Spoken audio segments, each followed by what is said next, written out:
kulanti wacan oo wanaagsan daawadayaasheeda qiimaha iyo qaayaale sida tooska ah hawada nooga daawanayo halkan waa xafiis goboleedka Xurriyad TV ee magaalada Burco ee xarunta gobolka Togdheer daawadayaal waxaad ku soo dhawaataan mid kamid ah barnaamijyadeena toddobaadlaha ee aanu halkan idinka soo gudbin jirnay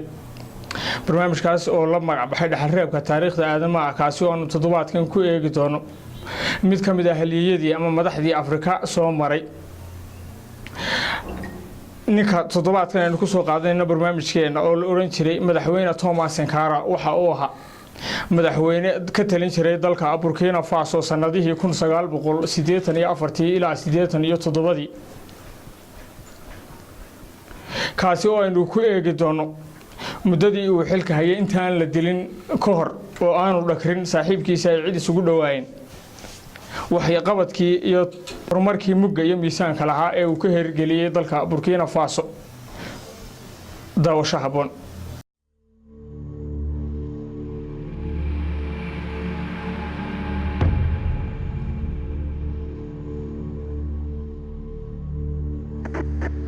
Notre pays produit suffisamment de quoi nous nourrir. Nous pouvons dépasser même notre production. Malheureusement, par manque d'organisation, nous sommes encore obligés de prendre waddankeenu waxa uu soo saari karaa cunto inagu filan waxaynu awood u leenahay inaynu soo saarno wax ka badan intaynu u baahanahay laakiin nasiib darro isku tashi la'aantu waxay naga dhigaysaa kuwa aan fikirin oo aan weligood baahan caawimadu waxay naga dhigaysaa dawarsadayaal weligoodba kaalmo ku tiirsan haddaba 1983 waxaa xukun military ku qabsaday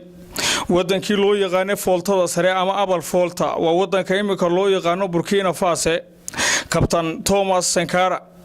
isagoo ay ku garabsiinayaan ciidamada militariga dalkaasi waa markii ugu horeysay oo nin dhalinyaro Afrikaan ah oo sita direeska ciidanka militariga isla markaana aaminsan mabda'a shuuciyadu uu ku guuleysto inuu awood ciidan ku qabsado mid kamid ah dalalka ugu nolosha hooseeya wadamada qaaradda Afrika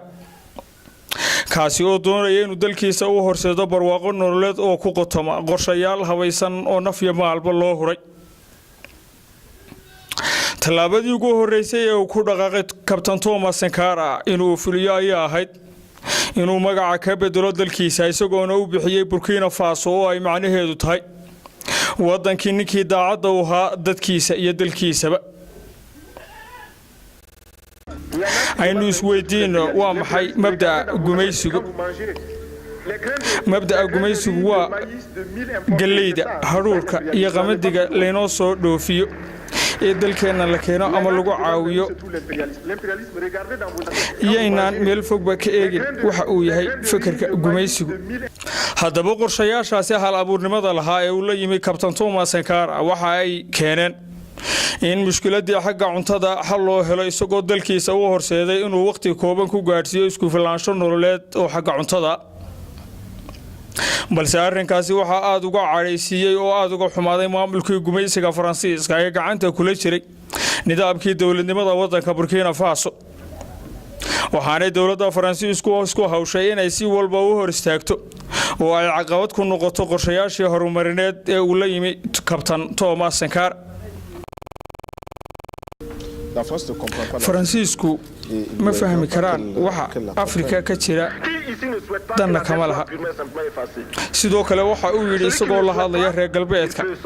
keebaa jecel in uu naga bixiyo deynta uu nagu leeyahay bangiga adduunku kiina la jecel inuu deynta naga bixiyo orod oo bixi nasiib darrada se dhacday waxa ay noqotay in wadamada reer galbeedka oo aanay jeclaysan in hogaamiye Afrikaan daayar ah oo noocaas uu ka soo dhaxbaxo qaaradda Afrika waxaanay qorsheeyeen dhabarjab ku noqotay horumarkii ka socday dalka Burkina Faso ee horkacayay Thomas Sankara waxaana loo adeegsaday saaxiibkiisii dadka ugu dhawaa ee lagu magacaabi jiray Blaise Compaoré kaasi oo malgay fikradihii cajiibka ahaa ee uu ku dayashada mudnaa isla markaana gabalbaas u riday qorshayaashii horumarineed ee muddada yar kaga hana qaaday dalkaasi kabtan Thomas Sankara waxa uu ahaa nin rumaysan geeri iyo guul ku aadan wadaniyad dhab ah oo ku salaysan inuu dalkiisa iyo dadkiisa uu halgamo inay gaaraan isku filaansho nololeed haddaba bilowgii 80aadkii wadankii la oran jiray Upper Volta ama Voltada sare waa Burkina Faso waxa uu ka mid ahaa dalalkii ku yaalay galbeedka Afrika ee uu gacanta ku hayay gumaystihii Faransiisku kaasi oo ka mid ahaa wadamada waxa loo yaqaan landlocked countries waa wadamada aan lahayn xeebaha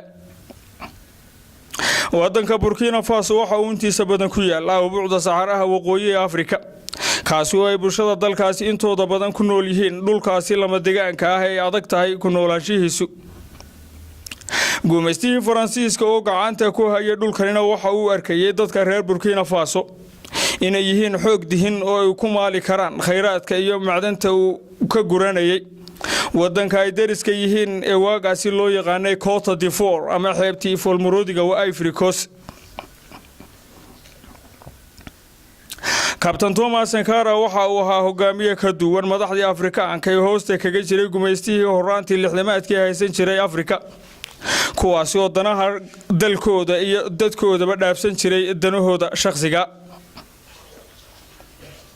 waxa uu bilaabay Captain Thomas Sankara markii uu inqilaabka kula wareegay awoodii maamul ee dalka Burkina Faso ee ay gacanta kula jireen gumaystaha Faransiisku inuu wax ka bedel ku sameeyo qaabkii nidaamka dawladnimada dalkaasi waxaanu qaaday tallaabooyin dhowr ah oo uu kula dagaalamayo waxna kaga qabanayo cadaalad darradii iyo nidaam xumadii ka jirtay dalkaasi waxa uu hoos u dhigay mushaharaadkii wasiirada iyo shaqaalaha dawladda oo dhan isagoona ka bilaabay naftiisa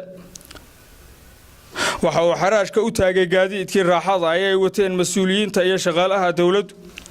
waxa uu sidoo kale meesha ka saaray cashuurtii iyo dhaqaalihii laga ururin jiray dadka danyarta ee ay dibadda ugu raaxo tagi jireen mas'uuliyiinta dawladdu kuwaasi oo dhaqaalaha ay dalka gudihiisa ka urursadaan ugu raaxo tagi jiray wadamada reer galbeedka gaar ahaan wadanka Faransiiska oo gacanta ku hayay dalkaasi waxa uu Captain Thomas Sankara abuuray qorshayaal iskaashi bulsheed ah oo ku saleysan horumarinta danta guud iyo tan nolosha dadkaasi waxa uu meesha ka saaray ururadii siyaasadda si aanay ugu soo dhuuman fikrada hoose ay miligayaan wadamada reer galbeedku waxa uu abuuray golayaal dhaqan oo ay horkacayaan beeralayda dalku kuwaas oo si fudud ula jaan qaaday mabaadiida iyo qorshayaasha wadaniyadeed ee uu la yimi waxa uu meesha ka saaray cashuurtii xadaafka ahayd ee ay ka qaadi jirtay dawladda gumaystaha Faransiisku beeralayda dalka Burkina Faso kuwaas oo caqabad ku ahaa wax soo saarka dalka waxaanu xooga saaray dhiirigelinta beeralayda dalka taasi oo keentay in muddo yar gudaheed ay dadka reer Burkina Faso ku hadaaqaan magaciisa iyagoo goob kasta ku dhawaaqaya han noolaado haliyay Captain Thomas Sankara Captain Thomas Sankara waxa uu dibadda u taagay nidaam dawladnimo oo ku dhisan shuruuciyad isagoo fursad u siiyay daayartu inay wax bartaan isla markaana ay la yimaadaan isbeddello dhaqan oo hal abuurnimo hor leh dadkii la yimi hal abuurnimada waxa ay ahaayeen salka iyo asaaska nidaamkani ku dhisnaa isbeddelka dhaqan ee dadka waxaana ay ahaayeen daayarta ka yar 12 jir waxaana ay ahaayeen kuwo la diyaariyay fikir ahaan iyo siyaasiyanba si looga ilaaliyo afkaaraha aan wax ku oolka ahayn waxa soo dhanna waxa loo sameeyay si looga hortago in qofka da'diisa lagu takooro iyadoo loo diyaariyay in daayartaasi ay noqdaan kuwo ka turjumaya isbeddelka ku yimi kacaanka Captain Thomas Sankara waxa uu yiri isagoo ka hadlaya siyaasadii iyo qorshayaashii ku aadana horumarinta nolosha dalka reer Burkina Faso kacaanku waa uu guuleystay waxaana guuldarro u sugnaatay kuwa kacaanka diidka gumaysigu ha dhaco siyaasadda gumaysigu ha dhacdo ardayda iyo macallimiinta saaqidiinta ah ee aan kacaanka ka faa'iideysanayna ha dhacaan kuwa ka xun kacaankeena ee indhaha guumaysta oo kale inagu eegaya ha dhacaan waxaas oo dhamay ha dhacaan waxaas oo dhamay ha dhacaan waxaas oo dhamay ha dhacaan Jens Segler waxa uu halkaasi u joogay qaramada midoobay waxaanu madax ka ahaa mashruuca xagga quudinta ahaa oo ay qaramada midoobay ka waday dalka Burkina Faso sanadihii 1983 ilaa 87 waxa uu tilmaamayaa intii uu ka yaqaanay dhaqankii shakhsiyaadka iyo mabaadi'da siyaasiga ahayd ee waqtigaasi dalka la yimid Thomas Sankara waxaanu sheegayaa inuu ahaa nin ka duwan askarta kale ee noociisa ah ee waqtigaasi intooda badan inqilaabka ku qabsaday dalal badan oo Afrika waxaa kaloo uu sheegayaa inuu ahaa nin dhaqankiisa qofeed uu ahaa qof dhaqan iyo asluub badan oo ay maskaxdiisa ka guuxayaan fikirro siyaasadeed oo wax ku ool ahi kaasi oo uu aaminsanaa inuu yahay nin dalkiisa iyo dadkiisaba horumar nololeed oo togan u horseedi kara. Thomas Sankara waxa uu aaminsanaa in haddii uu askariga amar iska bixiyo aanu garanaynin waxyeelada iyo faa'iidada ay leeyihiin go'aamadaasi shacabkiisa iyo dalkiisaba, kuwaasi oo tilmaamaya inuu askarigaasi galay dambiye qaran. waxaa kaloo uu aaminsanaa in askariga aan lahayn aqoon iyo mabda' siyaasadeed oo ku fadhiya aragti sugan oo wax ku ool ahi uu la mid yahay keligii taliye xukun jecel, isagoo sheegay in nidaamka maamul ee dowladnimada uu ku salaysnaado in uu dhiirigeliyo da'yarta iyo haweenka dalka uu leeyahay. waxa uu kabtan Thomas Sankara si buuxda u rumaysnaa in dumarka iyo dhalinyaradu ay yihiin xoogga iyo maskaxda dihin ee bulshada leedahay, kuwaasi oo ay mudan tahay in jiilba ilalka dambe looga faa'iideeyo. 1984 markii uu ku guuleystay Thomas Sankara inuu dhiso nidaamka dowladnimada oo adag, isla markaana iyadoo uu sano jirsaday kacaankiisu ay u wada bogeen dadka reer Burkina Faso, iyadoo ay welibana barbar socoto isbedeladii dhaqan ee lagu soo saarayay bulsho gamcaheeda biyo kaga dherigta oo ka maaranta taakulada iyo mucaawanada ay ka heli jireen wadamada reer galbeedka. waxa uu curiyay qorshe siyaasadeed xilligaasi ugub ku ahaa Afrika, isagoo kor u qaaday xuquuqda dumarka isla markaana ka dhigay kuwa si weyn uga dhex muuqda nidaamka dowladnimada dalkaasi. waxa uu kor u qaaday waxbarashada haweenka ilaa ay si weyn uga dhex muuqdeen waaxaha kala duwan ee ciidamada garsoorka, waaxda fulinta iyo hogaaminta. taasina waxa ay ka dhigtay nidaamkii uu horkacayay Thomas Sankara inuu sumcad weyn kaga helo dunida kale,